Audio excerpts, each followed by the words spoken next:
Hey guys, what's up? It's your boy Miguel back again with another video. Thank you so much for tuning into the Tech Flash channel. So what we have today is the Honor X9A, and you may be confused with the name because this phone is better known as the Magic5 Lite. Now this is the successor to the Magic4 Lite, which was kind of underwhelming last year. But this video is going to be focused around kind of like a comparison. We're going to see what improvements this one has over last year's Magic4 Lite and kind of compare them, see if you should upgrade, and also look at some other competitors that are priced around the same. Now, price-wise, I should mention this costs around 1,200 dirhams, so this is right around the $320 range if you go buy it on the official website. That is for the 256 version. This does come with a 128 version, which is around 100 dirhams less than this. Now, before we unbox it, let's go ahead and look at the specs real quick. We have the Honor X9A 5G. This is a 5G device, which is also an upgrade. We have 256 gigs of internal storage, and we have 8 gigs of RAM, which is by default.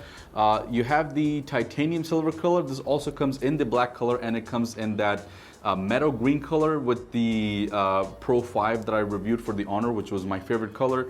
And this also has a dual SIM support, although no, it does not have the addition of a micro SD card. Let's go ahead and unbox it and see what we have.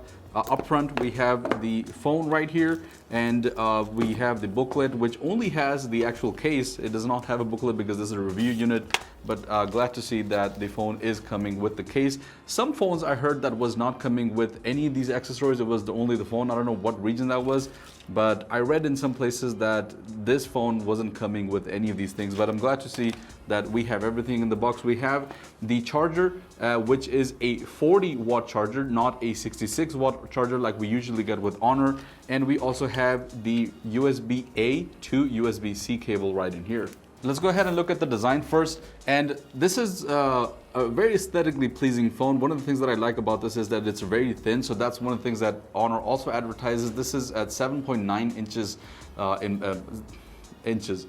7.9 millimeters thick, which is very slim. And there's one more thing that Honor did differently this time as compared to last year's Magic4 Lite. This is actually a smaller phone in terms of length and also a little bit of width, so it's better to hold in the hands. I really don't like very big phones. A lot of people don't, but you know, regardless of that, this is a 6.67 inch display as compared to last year's 6.81 inch display. So it's perfectly fine. They're not skimping on the display in any way at all. The bezels are super thin, so you're getting maximum screen to body ratio, which is also something that is very positive about this phone. And probably the most pleasing aspect of this phone is actually the display, which we'll get into a little bit.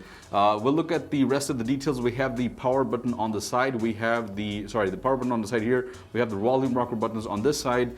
We have the speaker, the USB-C port, the dual SIM tray, and we have another IR blaster actually here alongside with a microphone. On this side, we have nothing at all. This is a plastic frame as well on here on both of the sides. It's curved on the sides from the back and from the front as well, so it's easier to hold on the hands. It's much pleasing, it's softer. But this on the back is actually plastic. It mimics frosted glass, but it's actually not, but they've done a really good job with it, which kind of makes you wonder whether this is glass or not. The frame as well, as I mentioned, it is made of plastic. The display or the screen here is something that Honor is doing differently. So they're using a specific, what was it called? Let me check again. Yes, the reinforced curved glass design, which I don't know what that means. I mean, it's kind of essentially the same thing as Gorilla Glass, but Honor advertises this as being their own technology, and they've done some pressure tests and drop tests and whatnot, and it's proven to not break. But I think essentially they're just saying that this is, you know, Gorilla Glass in different wording. So coming down to the display, which is again the standout feature of this phone, we have a AMOLED display. And this is a big upgrade from last year's Magic4 Lite because that came with an LCD. So this is a huge upgrade, which is why you see a slight increase in the cost as well. We have 120 Hertz display, which is again nice to see. No, it is not LTPO, so it does not go down to 1 Hertz when it comes to battery saving. It does have the dynamic option where it turns down to 60 if it's needed.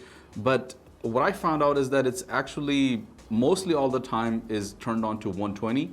And it only turns down to 60, or it changes the frequency only on video applications. So if you're watching Netflix or YouTube, it's only effective there. Apart from that, it's going to be at 120 all the time, which is not really battery friendly. One more thing that Honor advertises is that it has 1.07 billion color display. It doesn't say colors, it says color display, which again, I don't know what they're trying to say there. But it has really good colors, a really vivid display. It has 800 nits of brightness, which is right up there with the rest of them. I've seen phones with more than that. I don't think it's really needed. Apart from that, when it comes to the battery, this has 5,100 milliamperes of battery. That's the standard everywhere nowadays. 5,000 is what we see. It charges kind of slower than last year's Magic 4 Lite. And that is because this supports only 40 watts of charging, and that's why you have the 40-watt charger, not 66 unlike last year's phone. When we did the testing, this actually charged in 30 minutes, it charged to around 57%, which is a little bit over half. And then to 100%, it was about an hour and 10 to 15 minutes. Comparatively, if we look at last year's Magic 4 Lite, at 30 minutes, that charged to 77%. So just within an hour, or actually a little bit less than an hour, that was able to charge to 100%. That's one of the, you can say, downsides. I really don't mind. 40 watts, I think, is more than enough because it, preserves the battery, and charging it too fast actually leads to the battery kind of, dying faster. But I don't see this as a downside. Honor also advertises this as giving you 2 full days of battery. And so they advertise as 1 charge, 2 days, and they're not actually way off there. It was kind of accurate. So after a full day of usage, I was able to get around, at the end of the day, I was left with around 40 something percent of battery, which was good enough to last me about half of a day for the next day. So I kind of get what they're saying. So the battery is actually pretty decent. When it comes to the performance, that's a little bit interesting. It comes with Snapdragon's 895 chip. Now this is kind of the same chip as last year's Snapdragon 890 chip, which was on the Magic 4 Lite. There is a small difference that the cores are a little bit different. They're revamped, and this also sits on a 6nm platform as compared to the other chipset. The performance is what you would expect from a $350 or $300 phone. When we did the Antutu benchmark test, this came out at around 370,000 points. Yes, I think that's right. And that's exactly the same numbers that we had on the Magic 4 Lite as well. So performance-wise, it's not too different. It does come with 8 gigs of RAM by default, and it has this RAM swapping technology where you can actually use up to 5 gigs of RAM extra if it's needed. But apart from that, by default, it's going to come with 8 gigs of RAM, which I think is more than enough. But this is a good everyday phone. If you're not into hardcore gaming, this phone is perfectly fine for you. You're not gonna see any issues. Light gaming as well is perfectly fine.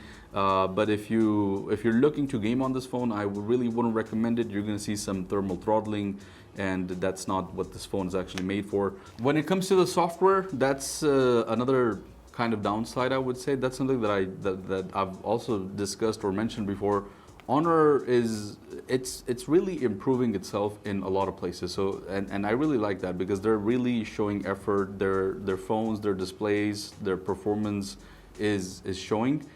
The only thing that I don't like is kind of the UI, and this actually comes with Magic UI 6.1, I believe, and it's the exact same as last year. So I don't see a lot of differences. I'm not saying it's the exact same, but it's kind of the same. It lacks a little bit of innovation.